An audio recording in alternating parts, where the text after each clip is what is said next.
అన్నమయ్య జిల్లా కేంద్రం రాయచోటి ఒక్కసారిగా ఉలిక్కిపడింది. ఇద్దరు ఉగ్రవాదులు 30 ఏళ్ల నుంచి ఈ ప్రాంతంలోని మకాం వేసి ఉన్నారనే సమాచారం బయటికి పొక్కడంతో ప్రజలంతా ఆందోళన చెందుతున్నారు. రాయచోటిలోని కొత్తపల్లి ప్రాంతంలో ఇల్లు అద్దెకు తీసుకుని చీరల వ్యాపారం చేసుకుంటున్న సోదరులు అబూబకర్ సిద్దికీ, మహమ్మద్ అలీ తెర వెనక భారీ బాంబు పేలుళ్లకు కుట్ర పన్నినట్లు ఇంటెలిజెన్స్ బ్యూరో గుర్తించింది. ప్రధానంగా 2011లో బీజేపీ అగ్రనేత ఎల్కే అద్వానీ రథయాత్ర సందర్భంగా మదురైలో బాంబులు పేల్చడానికి కుట్ర పన్నారు. రథయాత్రలో పైపు బాంబుతో పేలుళ్లు జరపాలని పథక రచన చేయగా నాడు స్థానికులు గుర్తించి పోలీసులకు సమాచారం ఇచ్చారు. దీంతో బాంబులను నిర్వీర్యం చేశారు.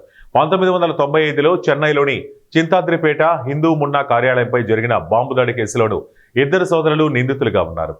అదే ఏడాది పాల్సిల్ బాంబు పేల్చిన కేసులోనూ 1999లో చెన్నై, తిరుచి, కోయంబత్తూర్, కేరళ ప్రాంతాల్లో వరుసగా 7 చోట్ల బాంబు పేలుళ్లు జరిపిన ఘటనలో వీరిద్దరు ప్రధాన నిందితులు.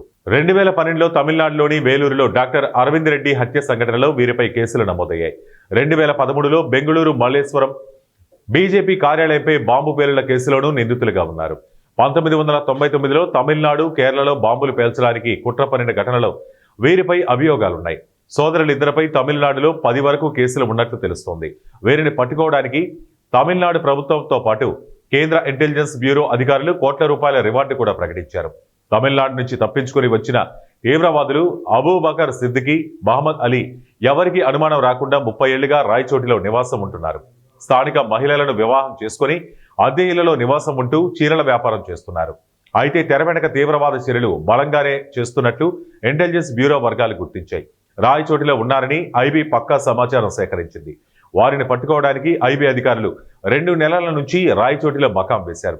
మారు వేషాలతో తిరుగుతూ చిరుతిండ్లు విక్రయిస్తూ ఉగ్రవాదుల కదలికలు వారి ఇళ్లపై నిఘా పెట్టారు. ఎట్టకేలకు నిందితుల ఇళ్లను గుర్తించి స్థానిక పోలీసుల సహకారంతో ఇద్దరిని అరెస్టు చేసి చెన్నైకి తరలించారు.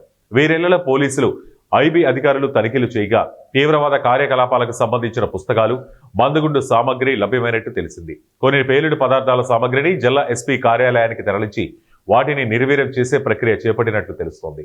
ఈ ఘటనపై అన్నమయ్య జిల్లా పోలీసులు కూడా దర్యాప్తు చేస్తున్నారు.